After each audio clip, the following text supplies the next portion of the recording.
ত্রয়োদশ জাতীয় সংসদ নির্বাচনে সাংবাদিকদের ভূমিকা অত্যন্ত গুরুত্বপূর্ণ ছিল বলে মন্তব্য করেছেন চট্টগ্রাম ১০ আসনের সংসদ সদস্য সায়েদ আল নোমান।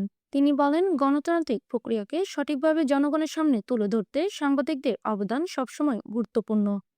কেননা প্রতিটি ক্যামেরা, প্রতিটি ইয়াং তরুণ মন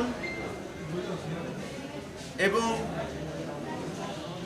চট্টগ্রামের উদীয়মান যে সংবাদকর্মীরা সকলে আমাকে মন ভরে প্রাণ ভরে তাদের জনপ্রতিনিধি করবার জন্য সহযোগিতা করেছিলেন।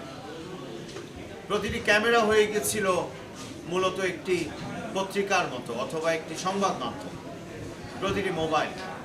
এবং আজকের দিনে আসলে আমরা যে মেইন স্ট্রিম মিডিয়া বলি, সেই মেইন স্ট্রিম মিডিয়া অবশ্যই তার অনেক রিচ আছে, অনেকভাবেই তারা ইনফ্লুয়েন্স করতে পারে।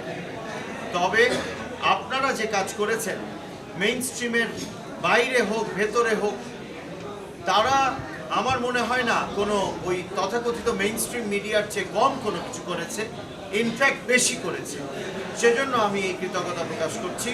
রবিবার ৮ মার্চ বিকেলে পেশাদার সাংবাদিকদের সংগঠন চট্টগ্রাম রিপোর্টার্স অ্যাসোসিয়েশন সিআরএ আয়োজিত হাফেজ ও এতিম শিশুদের নিয়ে ইফতার ও দোয়া মাহফিলে প্রধান অতিথির বক্তব্যে তিনি এসব কথা বলেন। সংগঠনের সভাপতি শোক আরফিনের সভাপতিত্বে ও আমিনুল হক শাহিনীর সঞ্চালনায় অনুষ্ঠানে আরও উপস্থিত ছিলেন বিএনপি নেতা এসকোদা তোতন, সাবেক কাউন্সিলর মাহফুজুল আলম, সাংবাদিক ও জাতীয় নাগরিক অধিকার ও নির্বাচন বিশ্লেষক এস আবুল বরকত আকাশ, সাংবাদিক কামরুজ্জামান রনি, সংগঠনের সিনিয়র সহসভাপতি আজিজুল হক আজিজ, সাধারণ সম্পাদক নুরুল আমিন খোকন, রাজু আহমেদ, আব্দুল কাদের রাজু, মোহাম্মদ রুবেল, সাইফুদ্দিন রামিস, আশরাফ উদ্দিন, মোস্তাফিজুর রহমান, রিয়াজউদ্দিন, মোহাম্মদ বাবর, সাফায়েত মোর্শেদ সহ সংগঠনের অন্যান্য নেতৃবৃন্দ।